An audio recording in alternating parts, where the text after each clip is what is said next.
Now, coming back to the idea of a centralized polity, we find that this kind of centralized polity did not have much of its supporter among the historians.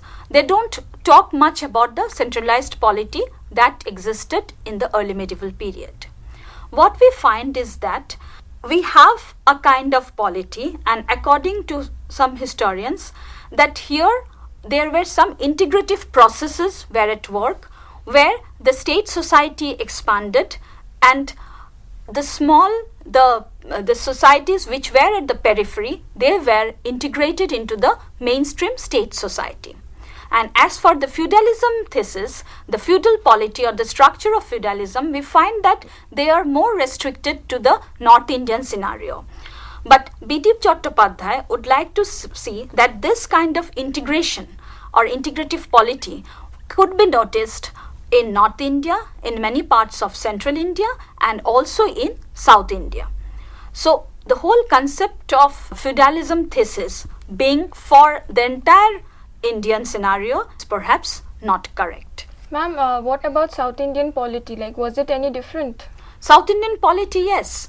South Indian polity has been given a different kind of treatment, and when we are talking of South India, actually for the historians, they mostly talk about the Chola polity. You all know about the Chola monarchs, Rajaraja, Rajendra. They are all great monarchs who have been eulogized in history like anything.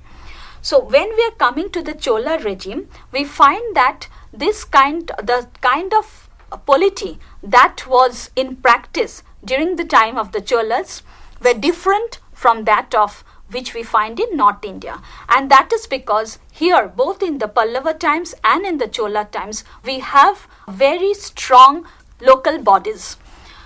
When we look at the centralized polity, we find that this sort of local bodies at the village level is not encouraged in centralized polity. Whereas in the Chola period, we find that we have village level bodies which were very much active.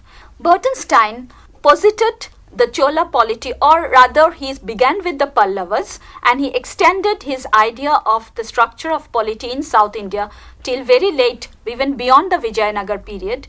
For him, this was a segmented kind of polity.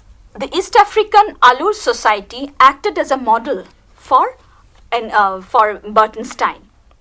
Now, according to Bertenstein, the Cholas kingdom was divided into certain segments, and in these segments you have the ruler who has the primacy of everything, of ritual control, but the entire segments were independent and they had their own kind of administration, and each segment was not responsible to the other segment nor to the rulers. So he differentiated between the actual political control and ritual sovereignty. And for him, the main ritualist was the Chola ruler.